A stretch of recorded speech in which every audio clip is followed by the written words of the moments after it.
My Lord and my God, I firmly believe that you are here, that you see me, that you hear me. I adore you with profound reverence. I ask you for pardon of my sins and the grace to make this time of prayer fruitful.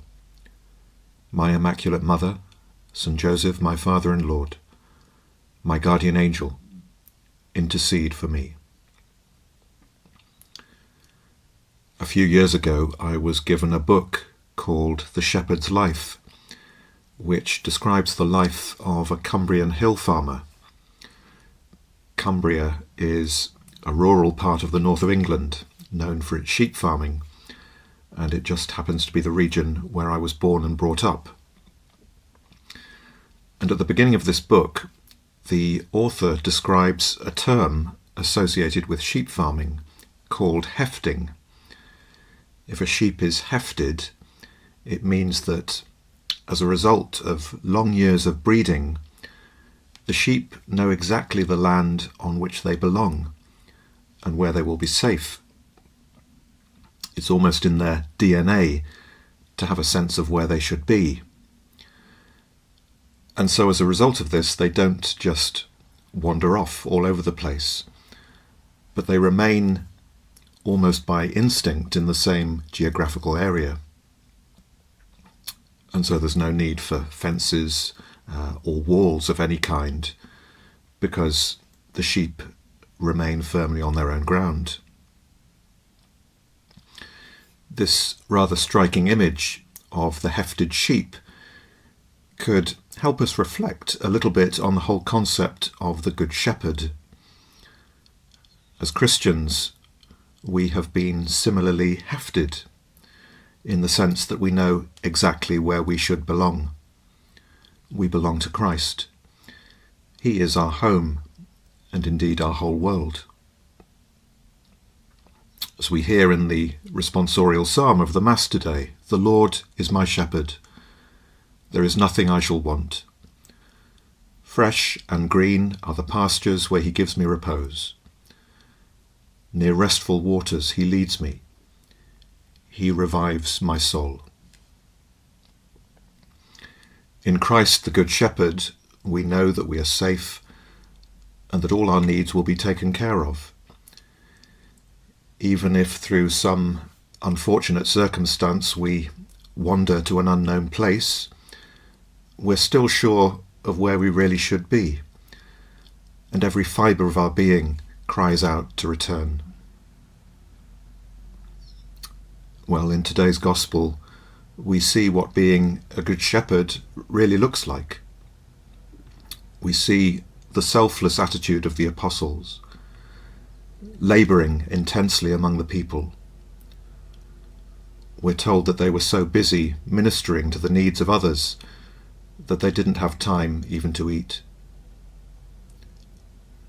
That generosity of spirit is something that we should try and emulate. I'm not suggesting that we go without eating, but we should certainly try and give of our time, our energy, our resources without counting the cost.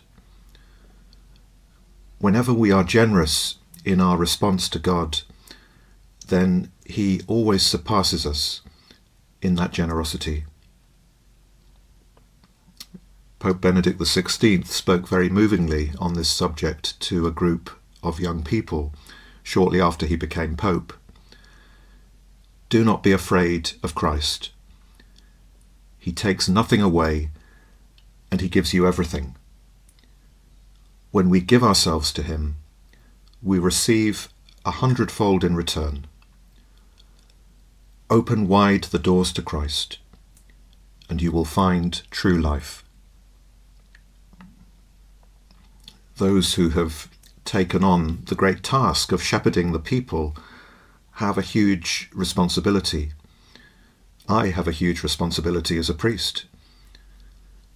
I'm not only accountable for my own soul, but also for the souls of those who have been entrusted to me. The path to heaven for a priest involves taking many people with him. And as the prophet Jeremiah pointed out many times, judgment will be severe on those who have been negligent in their duties. But there's also a sense in which everyone shares in this task of shepherding.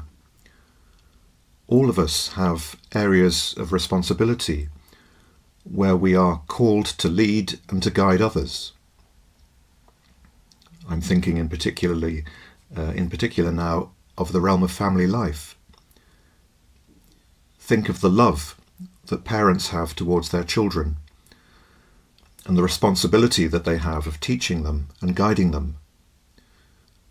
Parents are good shepherds to their children, providing them with the essentials of how to live and leading them by their example towards heaven.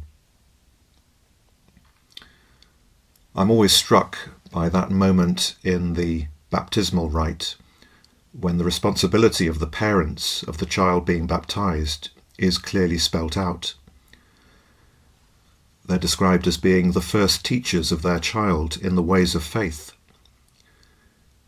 And the text goes on to say, may they also be the best of teachers, bearing witness to the faith by what they say and do.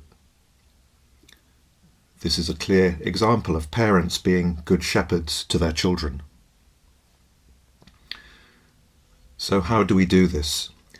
How do we become the good shepherds that Jesus wants us to be? Well, we need to stay very close to you, Lord, and to rely on you. In the gospel, you recognize that the apostles need rest. Come away by yourselves to a desolate place and rest a while. All of us need to rest, not in the sense of doing nothing, but in order to recharge our batteries. And we do this by spending periods of time away from the activity of our daily life and learning to rely on God in prayer. And we can't be good shepherds if we're not serious about prayer. We can't be good shepherds by relying on ourselves, however much gifts and talents we may have been given. We need to remain intimately connected to the Lord. And if we remain close to him in our prayer and by making use of the sacraments, then he will not allow us to drift too far from the right path. He will give us the strength that we need to achieve things that seem humanly impossible. And the sheep will recognize in us the voice of the true shepherd, which is Christ himself.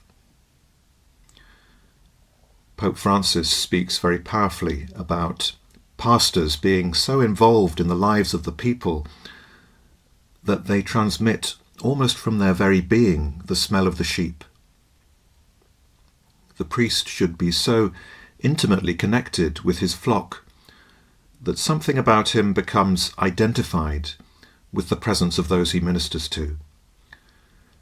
And it's the same for those in other states of life, for mothers and fathers, teachers, employers, friends, family members. It's always the duty of the shepherd to love the sheep with an intense love. But sometimes this love involves gently correcting the sheep, telling them when things are not as they should be. This can be hard, particularly in an age where people do not automatically give respect to those in any kind of authority. But it is part of having a genuine care for people to help them along the right path.